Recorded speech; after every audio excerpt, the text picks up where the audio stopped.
I received a midnight call from my husband Elliot while I was away on a business trip overseas. "Hey, I want you to divorce me." I froze, responding with a "huh?" I had somewhat expected this day would come, but I never thought he'd do it while I was overseas. "What do you mean? Can you explain properly?" Elliot let out a derisive laugh. "You might not have noticed, but I've got a mistress.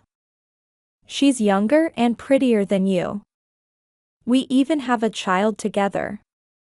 When I remained silent, Elliot continued. "So, I want you to divorce me so I can live with my mistress and our loved child. I've already sold the house and car." To Elliot, who was waiting expectantly for my response after his bold declaration, I gave a short reply. "Okay." "Huh?" Elliot muttered. Did he expect me to break down crying and make a scene? That was naive thinking. I had long since steeled myself for this, so something like this wouldn't shake me. Several days later, when I returned home, there was a frantic Elliot waiting at the airport. "My name is Naomi.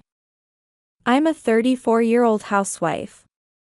I was born and raised in an ordinary middle-class family, but I attended French classes since elementary school and loved learning the language. I excelled in English during middle school and even experienced a homestay in France during high school. Before I knew it, I had developed a dream of working for an international company, so I enrolled in the business department of a prestigious university. During my studies, I also studied abroad in France, steadily climbing the stairs toward my dream. I worked incredibly hard during job hunting, and although I didn't get into my first choice company, I received an offer from my second choice, an international firm. At that time, both I and my family were overjoyed, and my sister said, "As expected of Naomi. You're a sister to be proud of. Take care of yourself and do your best when you start working." I nodded, grateful for my precious family who had supported me. Once I started working, the job was more demanding than I had imagined. While the company itself was considered employee-friendly, the quality standards were high, and in my early 20s when I was still inexperienced, I often had to work overtime. However, I had wonderful supervisors and colleagues who always supported me, and above all, I found fulfillment in the job I had always wanted. After several years of dedicating myself to work, my efforts were recognized, and I gradually began to be entrusted with more important tasks. Friends often told me things like, "You're on the fast track to being a successful businesswoman, and you're really cool. Such a strong woman." Though people saw me that way, I actually had a weakness for cute things. I would collect merchandise of my favorite characters and sleep with stuffed animals. Although I had given up on having pets due to my demanding job, I often spent my days off alone at cat cafes to relax. While I maintained a sharp persona at work and didn't show this side to others, I think I had an especially strong desire to be comforted due to my busy work schedule. As I entered my late 20s, people around me started getting married. Many of my friends were having children. When invited to friends' weddings, I would be told, "You should get married soon too," but I could only respond with, "I'm too busy with work." I couldn't develop romantic feelings for men at work or business partners, and I had no opportunities to meet anyone. Am I destined to remain single? However, at that time, I thought that was fine. Living for work wasn't so bad. One day, I was invited to yet another friend's wedding. I attended as usual, applauding the couple. But I felt somewhat anxious. I had already passed 30. If I wanted to get married, I needed to start looking for someone soon. The wedding reception continued at a bar venue, and I was sitting alone at the counter, drinking. While watching the excited participants and the shyly smiling newlyweds from afar, someone suddenly spoke to me. "Are you alone? May I sit next to you?" I was startled because the voice was so lovely. It was what you'd call a nice voice. "Yes, of course." As I answered, I looked at the man who sat down next to me. He was about the same height as me. I'm tall for a woman, and he looked younger than me. His face was ordinary in a good way, somewhat different from what his voice suggested. "Are you here for the wedding?" I answered, "Yes, I'm a friend of the bride." "I'm a high school friend of the groom. Would you like to drink together?" I nodded at his words, and we started talking over drinks. "Wow, you work at that international company." "I know about it." "That's amazing." "To me, just a salaryman at a small company, you're like someone from another world." The man, who introduced himself as Elliot, was easy to talk to. We ended up exchanging contact information before parting, and started meeting privately after that. Elliot was 2 years younger than me. He worked in sales at a small company. He had a gentle and calm personality. Plus, he was a good listener and good at giving compliments. I really enjoyed talking with him. After several dates, Elliot confessed to me, and I happily accepted. Although Elliot's annual income was less than a third of mine, I didn't mind at all at the time. As we continued dating, I started to find Elliot adorable. If I had thought of him as a cool or dependable, I might have become disillusioned at some point. But since he was cute, I could forgive minor things. I found the younger Elliot endearing as he always tried his best, and when he would say things like, "I want to eat your home cooking," I would happily comply. After about a year and a half of dating, Elliot presented me with a ring and said, "I love how you're always so cool, but sometimes cute too. If you'd like, I want you to marry me." Though surprised, I happily accepted the ring. "Thank you, Elliot. Let's take care of each other as husband and wife." Elliot jumped for joy, saying yes, and I smiled at the sight. After that, we went to meet each other's families to announce our marriage. Elliot's parents were kind, simple people who blessed our marriage. My family was generally supportive too, telling Elliot, "Please take good care of our daughter." My sister, who was already married, quietly told me, "He seems like just the type you'd choose, with your weakness for cute things. But don't spoil your husband too much, okay?" I laughed at my sister's words and replied, "I know." And so, life together with Elliot began. I decided to buy a condominium when we got married. It was a big purchase that required courage, but I thought it would be better for the future. I chose a slightly larger property in case we had children. I thought our sweet life together was about to begin. However, I was about to face harsh reality. Elliot could hardly do any housework. He had lived with his parents until marriage and relied on his mother for housework, so I thought it couldn't be helped and told him, "Elliot, now that we're married, let's share the housework. If you don't know how, I'll teach you." When I said this, Elliot frowned. "Eh? Now that we're married, shouldn't you do the housework?" I replied firmly, "No. I have a demanding job. It would be troublesome if you can't even handle housework. Come on, get up. I'll teach you how to use the washing machine." I drilled the basics of housework into the reluctant Elliot. However, Elliot continued to slack off on housework. Although he started doing cleaning and laundry, everything was half done, and I ended up having to redo it. His cooking was hopeless, and I managed by doing meal prep. I tried not to be too harsh with Elliot to avoid discouraging him. Instead, I would praise him even for half-done work. It was a strategy of encouragement. However, Elliot took advantage of this and became increasingly negligent with housework. Finally unable to bear it anymore, I told Elliot. Listen, Elliot, stop relying on me so much. Learn to do housework properly. I'm busy with work and have business trips, so you need to be able to handle things yourself, right? Elliot made a sullen face. What's with you? You've changed since we got married. Always nagging. You earn good money, so if you're going to complain so much, why don't you just outsource the housework? I was dumbfounded.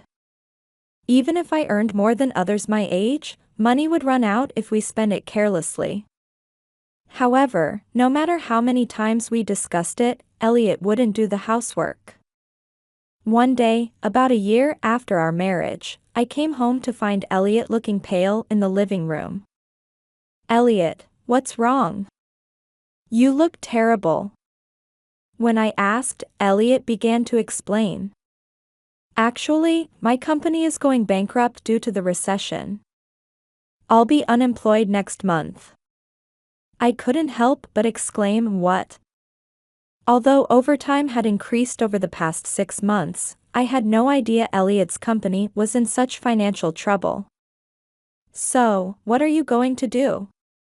About finding new work? I'll think about that later. I'm tired and emotionally drained, so let me take my time. I decided to leave Elliot alone. I thought there was no need to rush, as he said. However, once Elliot's company went bankrupt and he no longer had to go to work, he spent all day playing video games. Even when I came home late, no housework had been done, and all I would see was Elliot's back as he was absorbed in video games. This continued for several months, and I gradually became irritated. Hey, Elliot, haven't you rested enough? Isn't it time to work? But Elliot answered. Well, I want to think carefully about my next job. Come to think of it, at my previous job, I was just being exploited. Next time, I want a job where I can, achieve self-realization or something like that. Although I wanted to say, what nonsense. I couldn't force an unwilling Elliot to work, so I ended up taking care of him even after his unemployment benefits ran out. One day, I sarcastically said to Elliot, who was absorbed in gaming. If you like games so much, why don't you try streaming? You might be able to earn some pocket money. Elliot's eyes lit up. I see. As expected of Naomi, you're smart. I'll try streaming. I have a good feeling about this. I wondered if it was good that Elliot, who had only been lazing around until now, showed some motivation. Then buy me a PC and equipment for streaming. I was surprised by his, but Elliot continued naturally. I don't have any proper savings. I'm serious about this, so please. I reluctantly bought what Elliot asked for. Even if he said he would become a streamer, it couldn't be that easy. I naively thought that once Elliot saw reality, he would want to work seriously. However, a few months later, things took an unexpected turn. Surprisingly, Elliot became popular as a game streamer, and started ranking in charts. Looking at online reactions, there were positive comments like, his voice is nice, and it's funny how bad he is at games, and he seemed to be popular with both men and women. By the way, Elliot partially hid his face and didn't disclose that he was married. See? I'm a man who can succeed when I try. Finally, the world has recognized my worth. Elliot was triumphant. He showed no gratitude to me for buying the equipment and supporting him until he became successful. Elliot, I'm glad you're successful. But could you contribute some of your streaming earnings to our household expenses? Since Elliot's unemployment benefits had ended some time ago, he hadn't been contributing to household expenses. Naturally, I thought he should contribute now that he was earning, so I confronted him directly. Huh? You can manage the living expenses with just your earnings, so I don't need to contribute my money, right? Let's keep our finances separate. I was stunned by these words, but Elliot really did keep all his streaming earnings for himself. By this time, Elliot had lost all the sincerity he had during our dating period and had become completely dependent on me. By the way, I bought a car around this time. The luxury car I bought on loan was only driven on weekends, but I treasured it like a prized possession. Hey, let me drive your car too. When Elliot said this one day, I asked. You only stream from home. You don't need a car for work, right? But Elliot persisted, saying we're married, so it's fine. I ended up giving him the car keys. After that, Elliot started going out freely during weekdays when I wasn't around. His popularity as a streamer was skyrocketing, and by then he had gained many followers as a popular streamer. His private life became flashier, and he started dressing in designer brands. I was sad about how much Elliot had changed. However, thinking we were still husband and wife, I continued this life for several years. As our marriage entered its 4th year, I was entrusted with important positions at work and had more overseas business trips. Sometimes I would be away from home for anywhere from a few days to 3 weeks, but when I returned, all that waited for me was our home turned into a garbage dump. Elliot stayed locked in his room, streaming all day. He still depended on me completely for daily life. There was almost no conversation between us as husband and wife, and I started wondering, why am I still married to Elliot? I began gathering evidence for divorce and making preparations. One day, I was scheduled for a 2-week overseas business trip. Elliot, I'm going overseas again tomorrow, so see you later. I called out to him, but Elliot didn't respond and kept fiddling with his phone. Then I boarded the plane and spent my days working at my destination. However, on the 10th night, I received a phone call from Elliot.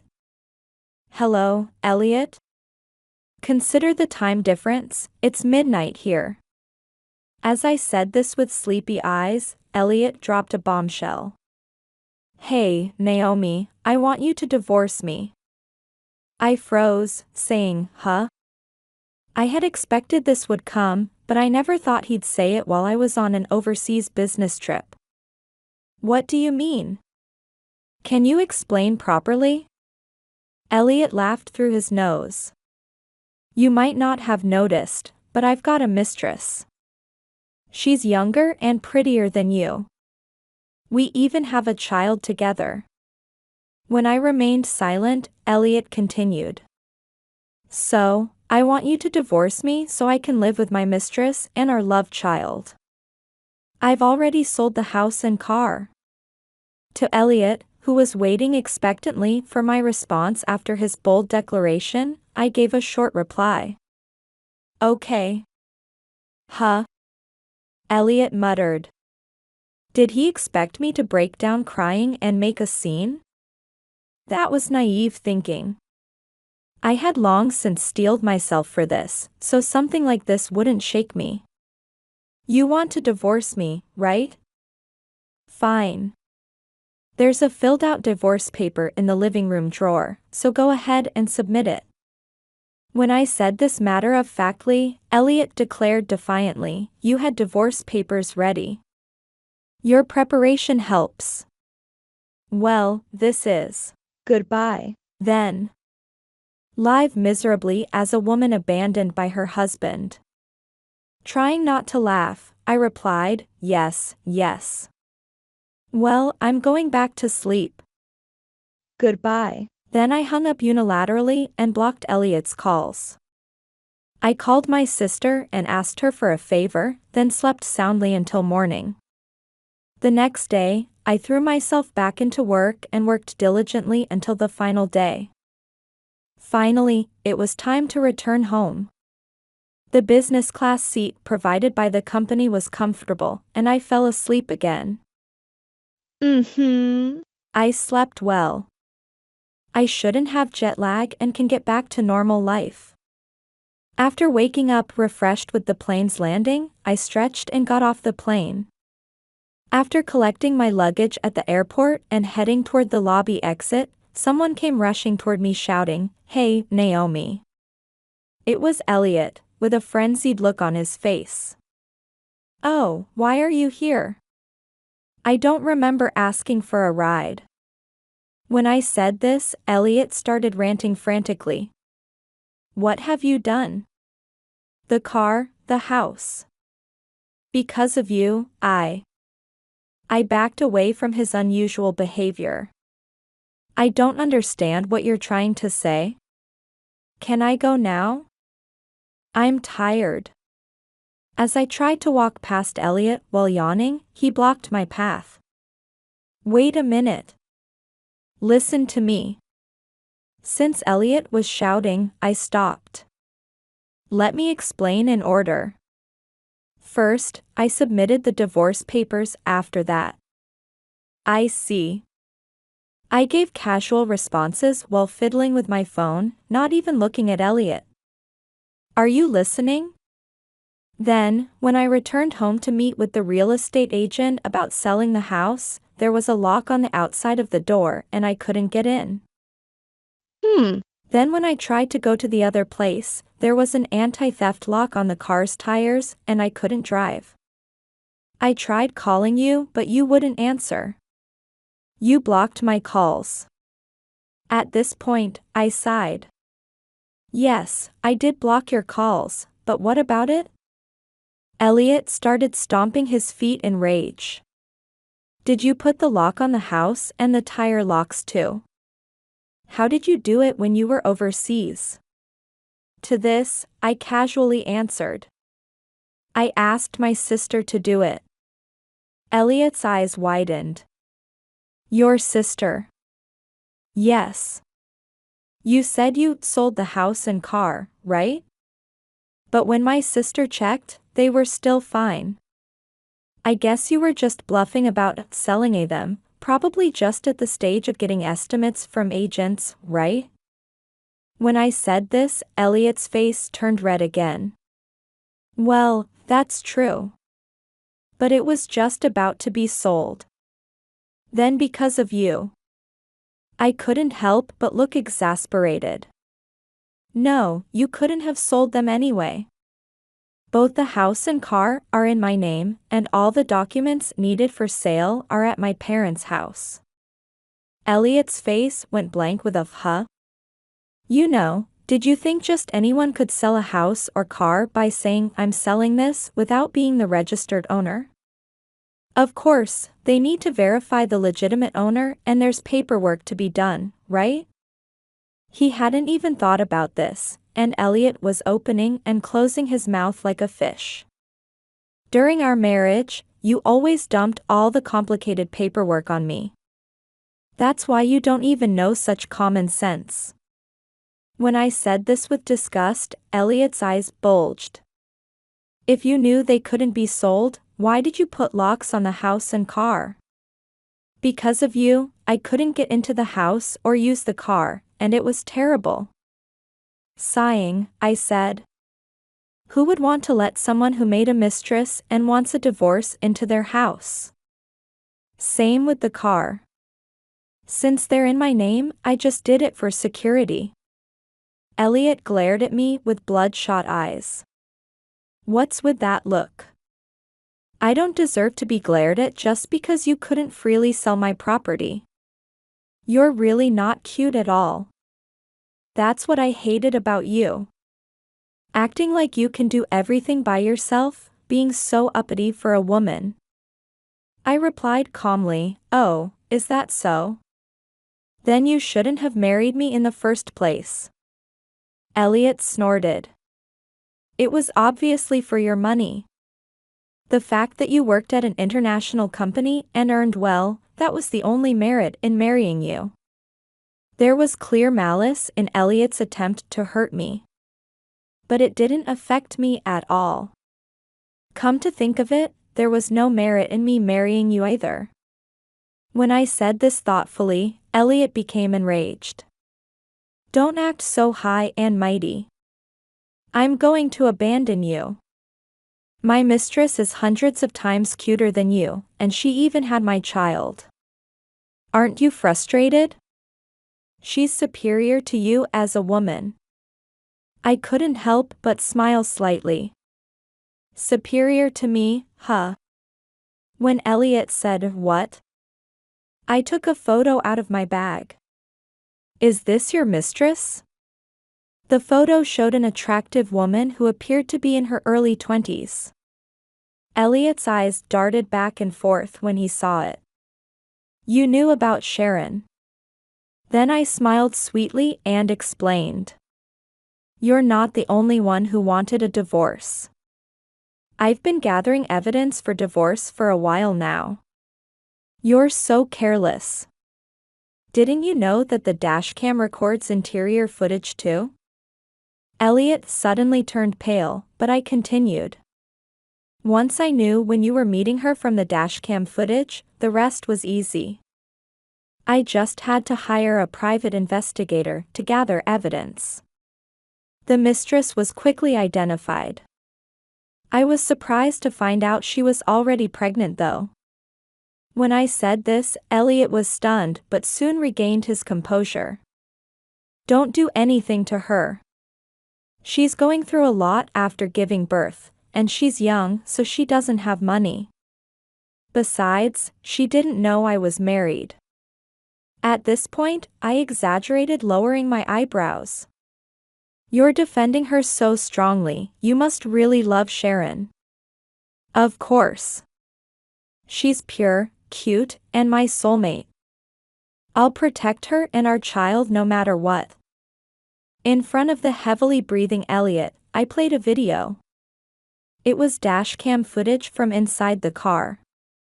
It showed Elliot driving my car with a heavily pregnant Sharon in the passenger seat.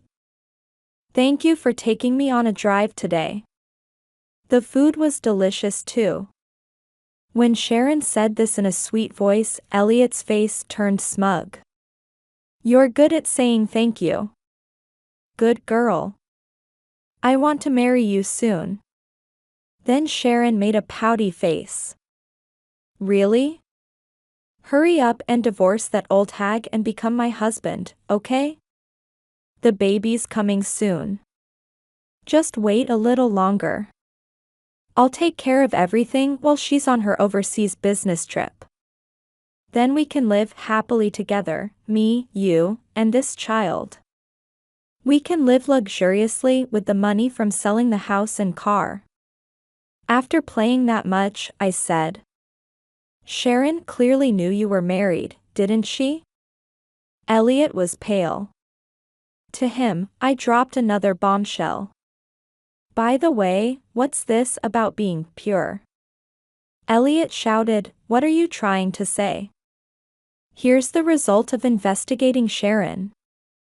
Take a good look. As I scattered multiple photos on the floor, Elliot's face grew increasingly pale as he looked down at them. What is this? Who are these men? The photos showed evidence of Sharon's relationships with multiple men. There were pictures of her arm in arm with different men, entering hotels, and even getting prenatal checkups with a man who wasn't Elliot. That's who Sharon really is. She specifically targeted famous streamers to have relationships with. I'm sure you started as streamer and fan too, right? Elliot was frozen, unable to speak. He fell to his knees, clutching Sharon's photo, looking dazed. Then I told him in a seemingly sympathetic voice. You're something else. Planning to raise a child who might not even be yours. Elliot muttered like he was talking in his sleep. No, Sharon said I was the only one. This can't be happening. I looked down at Elliot expressionlessly. I spoke to Elliot, who had become like an empty shell. Can I go now? We're already strangers, right? There's nothing more to talk about, is there? Then Elliot snapped to attention and started yelling at me. If you hadn't shown me this, I could have stayed happy. How vindictive are you? Because of you, I can't trust anything anymore. I couldn't help but look exasperated. That's not my problem. Do you even understand what you're saying? Whatever. Even if I divorce you and break up with Sharon, I'm still happy. I have over 2 million followers as a streamer, and I'm earning more than you now. Too bad for you, you're losing a famous streamer as a husband. Serves you right. At this point, I smiled sweetly and said, "Why don't you check your phone?" Elliot said and took out his phone. His face grew increasingly pale.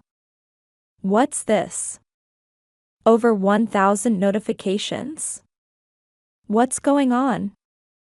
After checking his phone, Elliot looked at me with a horrified expression. Naomi, you didn't.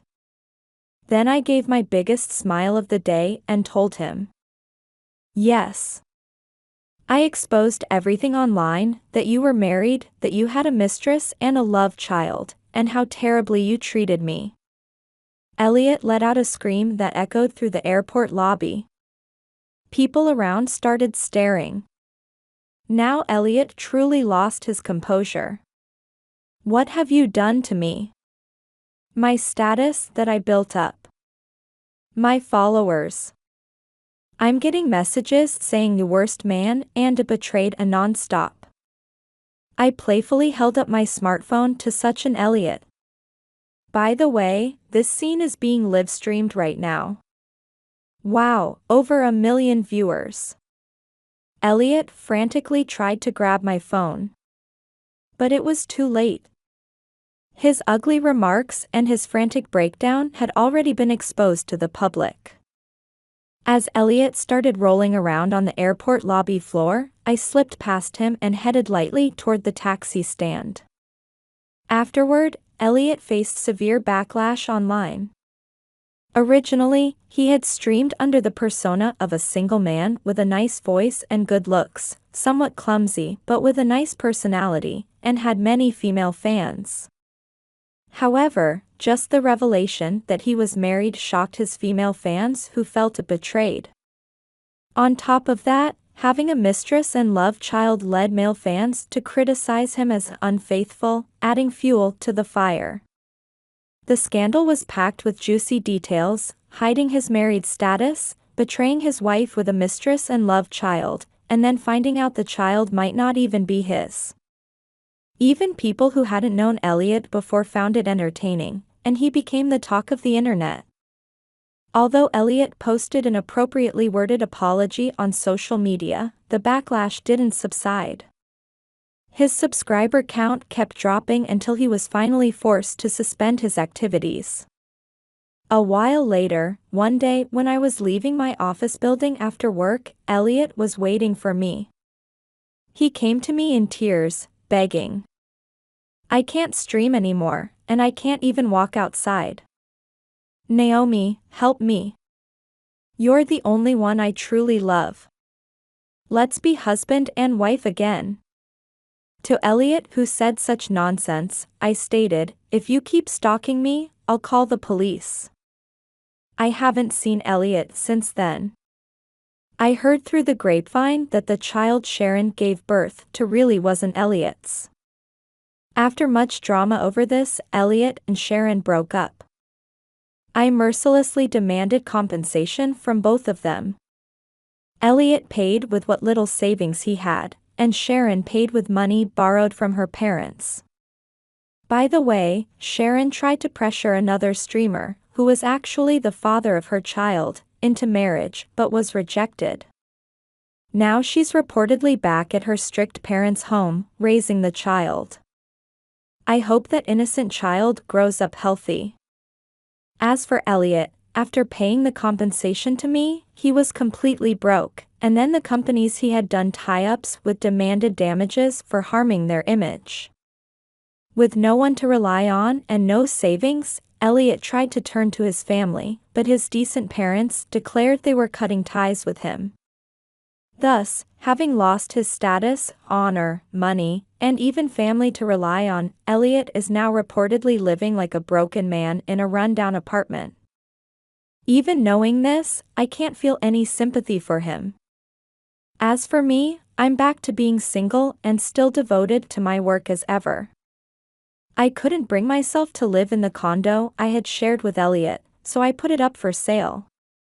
As it happened, property values had risen over the past few years, so I made a good profit from selling the house. I also sold the car that Elliot and Sharon had been driving around in to an acquaintance. With that money, I bought a new car. When things had settled down, my sister who had helped me said, "Good job, Naomi.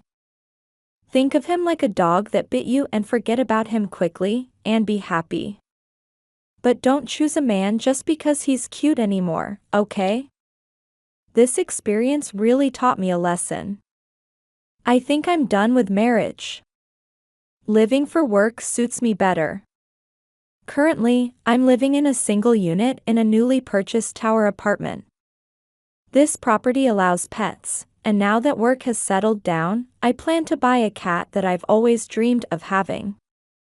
Going forward, I want to cherish what I have left and live positively.